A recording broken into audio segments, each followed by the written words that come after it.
Akciju tirgu brūku. Kas pie tā ir vainīgs? Redziet, iepriekšējos video es esmu pievērsies Donaldam Trumpam, un kā jau es arī viņos minēju, tas ir ne bez ļoti laba iemesla, jo viņš savos pāris mēnešos esot prezidents atkārtotajā termiņā ir paspējis sadarīt daudz vairāk nekā lielākā daļa prezidenta 8 gados, kad viņiem ir bijuši 2 termiņi.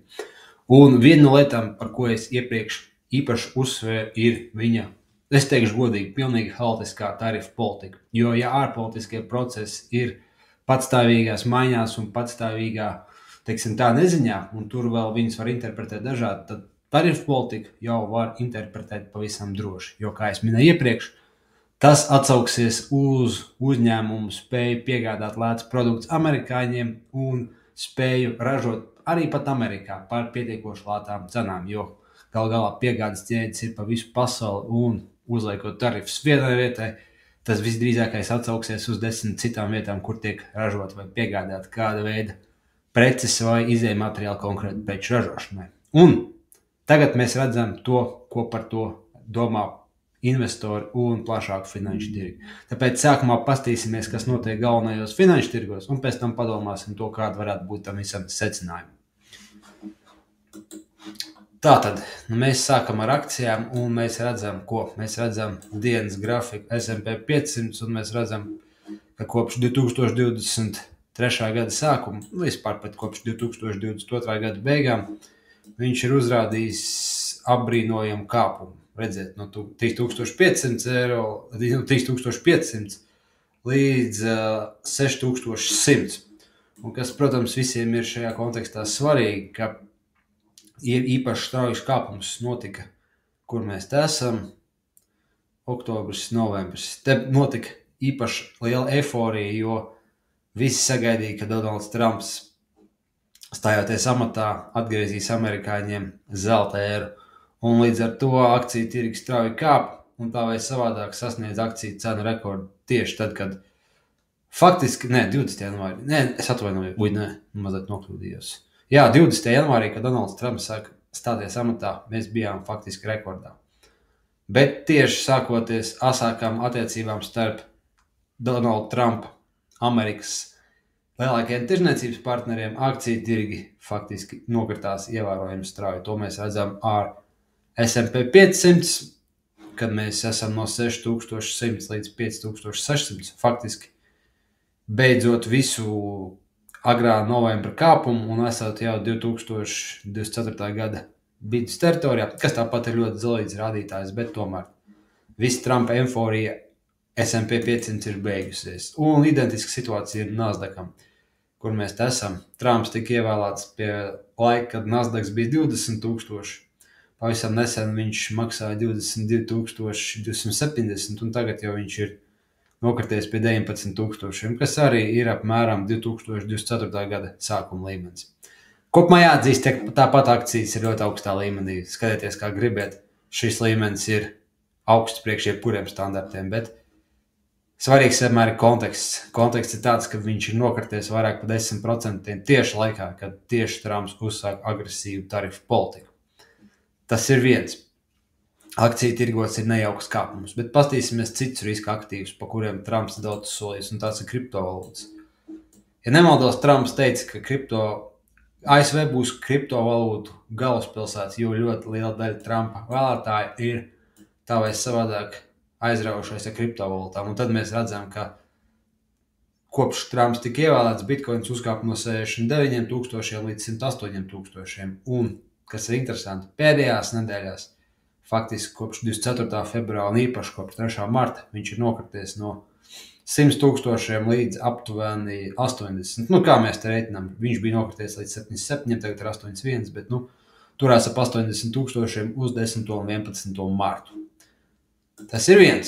Nākošā lielākā valūta, kas ir Ethereum, ir uzrādījusi daudz sliktākus rādītājus, jo kopš Trumps tika pārvēlēts, Ethereum pieauga no apmēram 2450, kā mēs atkarībā to reiķinām, līdz apmēram 4100, kas ir tuvu vēsturiskajam maksimumam. Vēsturisks maksimums bija 4800 2021. gadā un paspēja nokrist līdz 1800.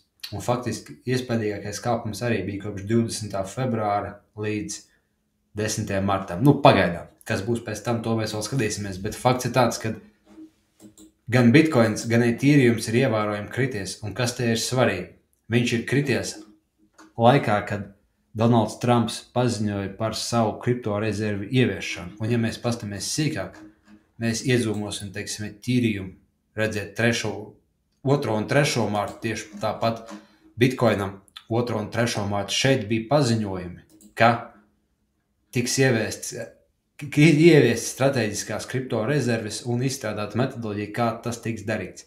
Bet kā mēs redzam, finanšu tirgiem šis risinājums nepatika, jo pēc šī straujā kāpuma lielākās kriptovalūtas, faktiski visas kriptovalūtas, ne tikai lielākās, uzrādīja ievērojumu strauju kritumu. Gan pēc vilšanās pēc Trumpa paziņojumiem, gan pēc kopējā akciju tirgus krituma. Jo vienmēr kriptovalūtas kā riska aktīvs kritīs tad, kad kritīs aktīvi, vismaz pagaidām.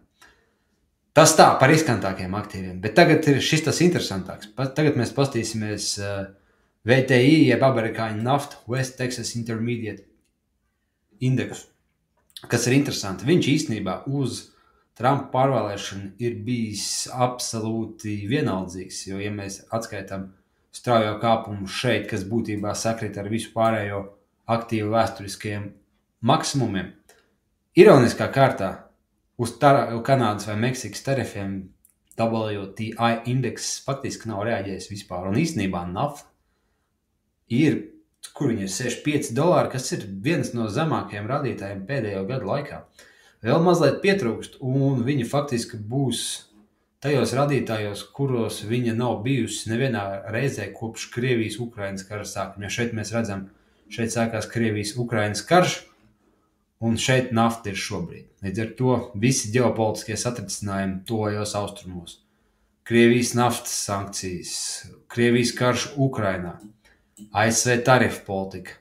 Naftas tirgumu tas neizsaka neko. Tas ir interesanti. Šis būs atsevišķu video vērts. Bet tas ir jāatzīst. Šī izēviela ir ārkārtīgi svarīga Donaldam Trumpam, un šis ir viens no ratiem aktīviem, kas viņiem ir pagaidām diezgan izdevīgs. Bet ir vēl viena aktīva klase, kas Donaldam Trumpam īstenībā ir svarīgāk nekā akcijas. Tās ir ASV valdības obligācijas, jeb viņu, cik dārgi maksā ASV izdot savas obligācijas. Un šeit mēs arī redzam to situāciju, ka tas nemaz nav tik slikti priekš Donalda Trumpa, jo redziet, tā tūlīt apstīsimies. Šeit ir laiks, kad Donalds Trumps tika pārvēlēts, kur viņš ir, šeit novembra sākums. 4,33% par 10-gadīgajām obligācijām. Un tagad mēs esam faktiski identiskā līmenī 4,238. Šeit Donaldam Trumpam pagaidām vēji ir labvēlīgi, jo viņam vajag zemes procentu likmes. Citādāk, viņa ambiciozie plāni par budžeta samazināšanu būs neiespējami, ja ASV valdības obligācijas uzliks, es nezinu, 4,5 vai 5%. Te, protams, ir liela loma Federālo rezervu sistēmai, kur samazina procentu likmes. Bet inflācija pat par sevi un neskaidrība par Ameriku var iedragāt ASV obligāciju likmes. Šeit te gan ir tāds 50-50 gadījums, jo, protams, akciju tirgiem krītot un riska aktīviem krītot, nestājoties nestabilitātei, investori vienmēr ies uz obligācijām, kā mēs redzam, piemēram, kad ir liels akciju kritums bijis, kas bija, piemēram, 2020. gadā. Ienesīgums procentu likums samazinājās gan tāpēc, kad sākās masīva fiskālā un monetārā stimulācija, gan tāpēc, kad akciju tirgi sabruka. Bet tajā pat laikā tas arī var tā nenotikt. Tāpēc šeit īstenībā man ir ārkārtīgi grūti ko spriest. Ja man ir diezgan viegli spriest par akcijām un kriptovalūtām, tad par obligācijām tas ir tāds tumšais zirdziņš. Bet tagad mēs nonāksim pie galvenajiem secinājumiem. Tātad, ko mēs ar šo visu varam pateikt? Pirmkārt, akciju tirgi ir ārkārtīgi dusmīgi, vismaz sāk palikt dusmīgi par Donalda Trumpa tarifu politiku, jo, kā es esmu teicis iepriekš, lielajiem uzņēmumiem ir svarīgi būt stabiliem un svarīgi strādāt ar sarežģītām un garām piegādes ķēdēm, jo ražošanas process un loģistikas process mūsdienās nevar tikai ietvert vienu valsti. Tas tā nestrādā. Un ja viņiem nav pārliecības, ka tarifu politikas un vispār ekonomikas politikas starp lielām valstīm nav stabilas, viņi arī ne tikai būs spiesti pārdot daudz dārgākas plašu patēriņa preces, viņi arī būs spiesti samazināt savas investīcijas un attīstības konkrētajos reģionos, jo viņi vienkārši nezina, kas notiks. Viņiem vajag 10, 20 gadu plānus, lai viņi saprastu, vai rūpnīcas un piegāžu ķēdes ražot Meksikā, Kanādā, tālajos austrumos, Amerikā, Eiropā, vienalga. Bet, ja viņi to uzbūvē, viņi saprot to, ka kaut kas ir tāds, ar ko viņi reiķinās. Bet, ja prezidents stāsta vienā dienā, ka tarifi būs, un otrā dienā, ka tarifi nebūs, un pēc tam atkal, kad viņi būs, lielajiem uzņēmumiem tas nepatīk, un lielie uzņēmumi pārsvarā ir Amerikas centrēti uzņēmumi. To mēs redzam akciju tirgos, kad tas daudziem nepatīk, un Donaldam Trumpam arī tas sāks kost. Otkārt, par kriptovalūtām. Tur būs atsevišķs video par to, kāds ir Donalda Trumpa plāns par kriptorezervēm un kā tas viss ir aizgājis, bet mēs arī redzam to, ka ar kriptovalūtu politiku tirgi nav mierā, jo par spīti tam, ka viņi vienā dienā uzšāvās gaisā, viņi tikpat strauji vēl vairāk arī nokrīt. Līdz ar to Trumpa kriptorezervu plāns vismaz pašreizajā formā izskatās nav pievilcīgs investoriem. Bet kas ir interesanti? Priekš inflācijas ārkārtīgi svarīgais tirgus, naftas tirgus Amerikā īstenībā faktiski nereaģē uz šiem visiem satricinājumiem, kas ir pagaidām pluss Donalda Trumpa, teiksim tā, ekonomikas politikai. Un arī obligāciju tirgus ir liela melnā ave, jo neviens nezin, kā viņi reaģēs uz to, ja būs lielāks ekonomikas vai akciju cenu kritums, kā uz to reaģēs Federāla rezerves sistēma, kur iespējams saskārsies ar divām problēmām, gan kāpjoša inflācija, gan krītoša ekonomika, tā kā tur galīgi nebūs vienkārši. Un līdz ar to pagaidām vismaz Donaldam Trumpam nav izdevies, teiksim tā, pasliktināt situāciju kritiski svarīga obligācija tirgu. Redzēsim, vai tas tā sanāks, vai tas tā nesanāks, par to man ir grūti spriest. Bet par ko es varu spriest, ir tas, ka būsim godīgi, Trumpam īsti neuztrauc ne Eiropa, ne Ukraina, ne Krievija, ne arī kaut kāda tuvie austrumi. Viņš no tā pieļauj īstenībā nesaprot vispār neko, vismaz kā cilvēks, kas orientētos ārpolitikā vai ģeopolitikā uz to skatītos, vienalga, vai tas ir no Eiropas vai Amerikas skatu punkta. Bet ko viņš zina un kas viņam uztrauc, ir ekonomikas attīstība un finanšu tirgu attīstība, jo faktiski visa viņa prezidentūra, šī prezidentūra bija likta uz to kārti, ka šis būs amerikāņu zelta laikmets tieši no ekonomiskajiem ieguvumiem, un ekonomisko ieguvumu spogulis ir finanšu tirgi. Tāpēc katrs procents, kas krīt akciju tirgos, katrs ekonomiskais palielinājums dēļ tarifiem vai Trumpa politikas viņam kodīs. Un viņš to nevarēs atstāt tāpat vienkārši. Tāpēc skatīsimies, kas notiks. Varbūt šis ir vienkārši īstermiņa korekcijas un pēc tam viss atkal aizies kā iepriekš gājis. Varbūt tas radīs jau jaunu sākumu nopietnākām akciju tirgus kritumam, kas būtu pilnīgi loģiski, jo mēs vēl joprojām esam pozīcijā, kurā īstenībā akciju tirgi ir ārkārtīgi augsti. Šī īsti nav nekāda krīze, šis ir tāds maziņš kritums, maziņš pirmsākums, kas varētu būt tādai veselīgai korekcijai. Jo arī, kā es teicu iepriekš, pēdējo 2 gadu laikā akciju tirgi auguši pa vairāk kā 20%, kas notiek ļoti reti. Un, kad tas tā bija, pasaule bija daudz stabilāka vieta. Tāpēc paskatīsimies. Katrā ziņā tiem, kas seko finanšu tirgiem, garlaicīgi nav.